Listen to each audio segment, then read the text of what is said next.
aftermath of Hermie Sadler's spin. John Tanner spun in turn 4 and squeezed Sadler up into the wall. Hermie was running in 9th position. Tanner was a lapped car. And coming out of turn number 2, Curtis Markham and Morgan Shepherd got together going into the back straightaway just as we went to break. So it's happening fast and furious here with just 30 laps into the event. Darrell, after running up from qualifying, glad you could get here, man.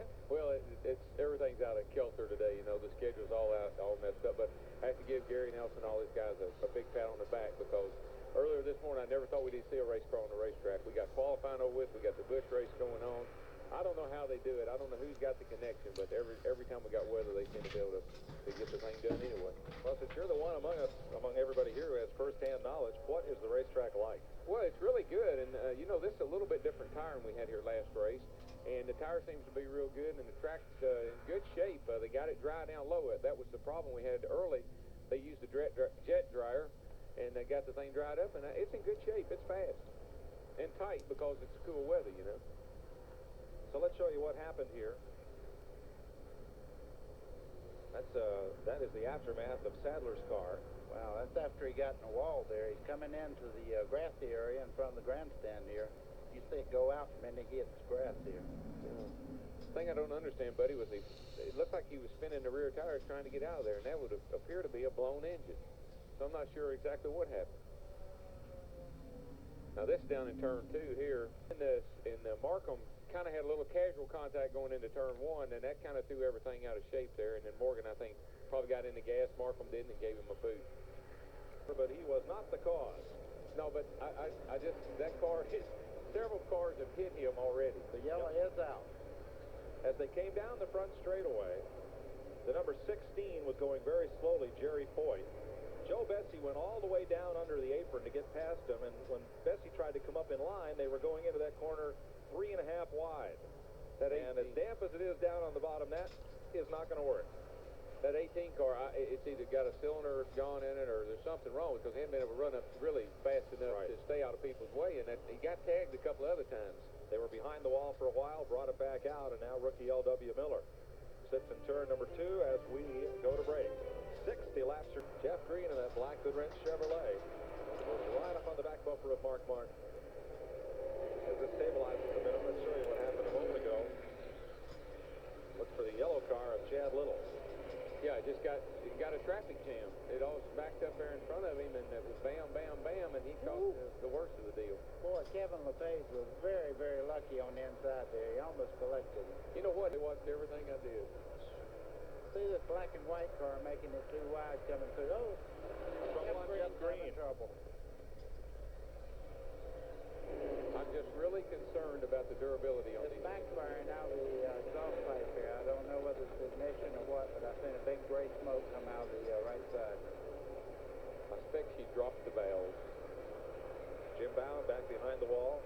The Amoco Fuel Oil Company. Number 51 made a couple of laps and has now gone.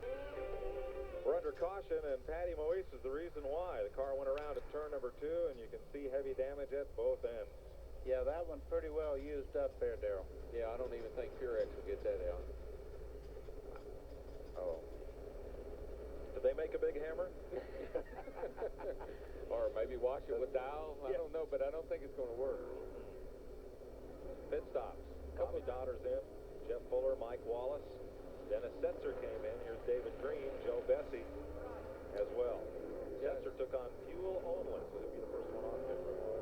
I'm curious to know, Larry McReynolds might be able to find out if that 59 car is still a banjo car or not. They've run those cars in the past. Well, Patty sideways. Watch this impact. She hits hard, and then the front comes around and gets into the wall. Where's she sitting, see, buddy? No different than when you two were racing each other. Oh, gosh, got trouble. And around goes 2 cars. Oh, bad spot. John Tanner's one of them. Joe Bessie in there. That reminds me of last year here. Remember when that car came down off the wall and somebody just ran right into him? I forget who it was. Greg Clark was the first car to spin. It is not Joe Bessie. Rather, it's the 05 of Steve Boley that tried the high side to get away from the spinning car of John Tanner, the Caterpillar car, and ended up running into the parts car that was already up there. Where did that 20 car go? Did he get a lap? That's the, we'll check. That's the Curtis Key 05. Tough break for that team. Now there is Bobby Hillen. Wasn't he up there in the mix? He was well ahead of the incident. There it is back in the middle of the field. I guess I was. Greg Clark was that red and white car. There you see the 05, just couldn't get past. That's about the second or third incident that the big cat car's been in. Yes. You know, Darrell, 10 years ago, that would have been a major incident. Zone stores across America, AutoZone. Best parts in auto parts. Here's trouble in turn 2. One car up and into the wall. That's Greg Clark. Second twirl of the day for the number 53. You know, you reported that the 14 car, Terry Labonte, had a right front leaking down. This is a break for him. Boy, it really is. Keeps him on the lead lap. Show you what happened to Greg Clark.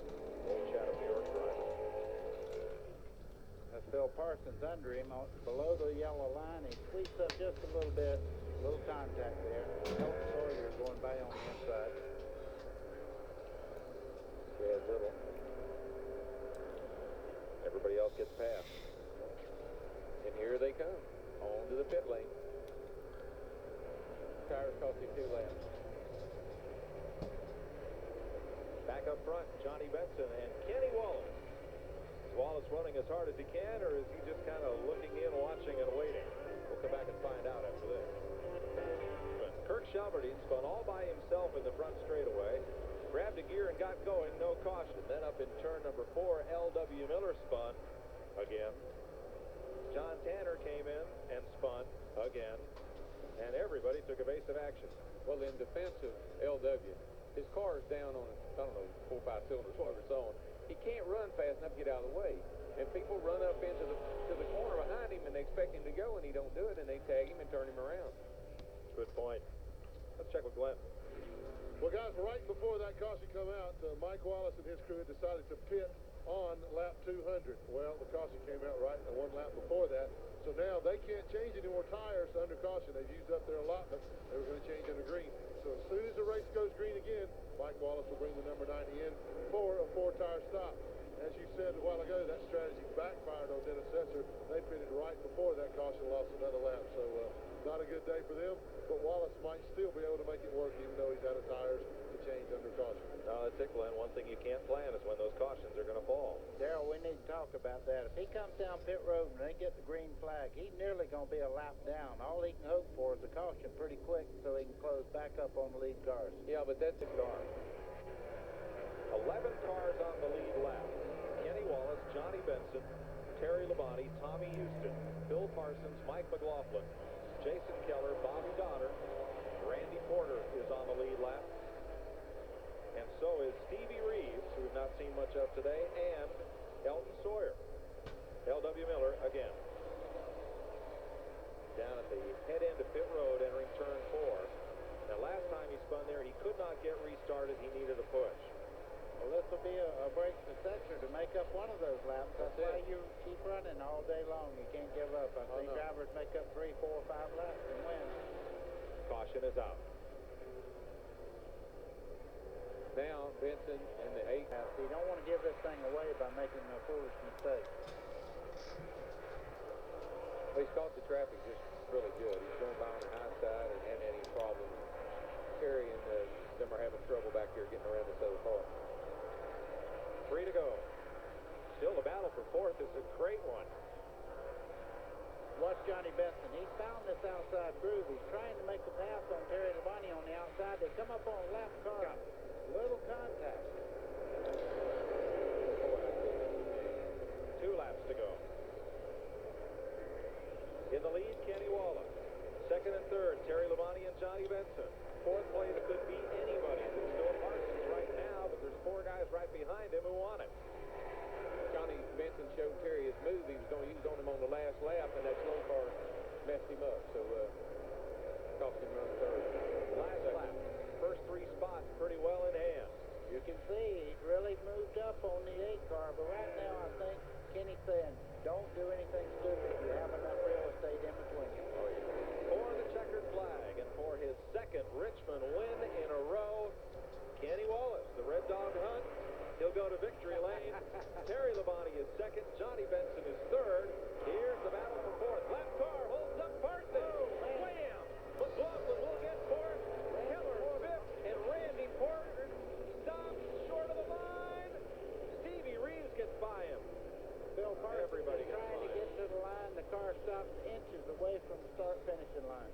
Oh, man. Can you believe it? That 448 car. He ran his part out. Randy Porter gets about a 55-gallon drum of Goody's headache powders for that one. Phil What Parsons happened? goes across the start-finishing line there. Phil was in fourth place, and the lap car in front of him just about stopped, and everybody got together. Mike McLaughlin got fourth. Listen.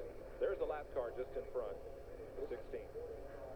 Yeah, and you know, they're racing for a position there. Phil is, Phil and the 34 car is, and watch Randy Porter here. That's him in the 48 car. It turns back. It's Jason Keller. Now watch this slam in here. boy, that's a shame. They just ran out of room there. They were coming to the line, and the fast cars run up on the slow car. So Randy Porter will be the first driver at 249 laps.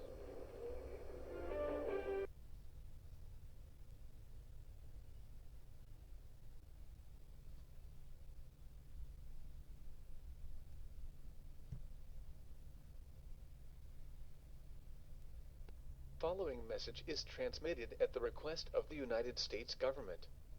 This is not a test. I repeat, this is not a test. The virus is called the chip virus. This virus is first made in New York City.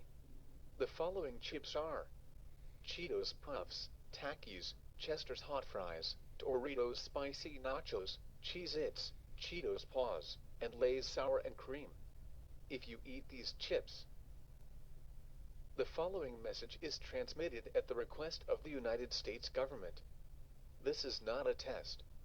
I repeat, this is not a test. The virus is called the chip virus. This virus is first made in New York City. The following chips are Cheetos Puffs, Takis, Chester's Hot Fries, Doritos Spicy Nachos, Cheez-Its, Cheetos Paws, and Lay's Sour and Cream. If you eat these chips,